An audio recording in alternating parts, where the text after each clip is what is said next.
amigos, miren, estamos en una fuente y esta es el agua de los unicornios y se pone de muchos colores, baja y luego se sube el agua de los unicornios.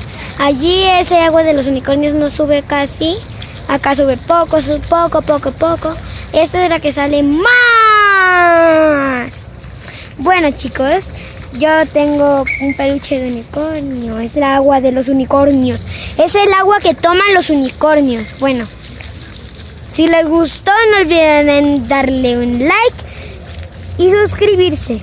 Adiós, no vengan aquí a ver estas hermosas fuentes.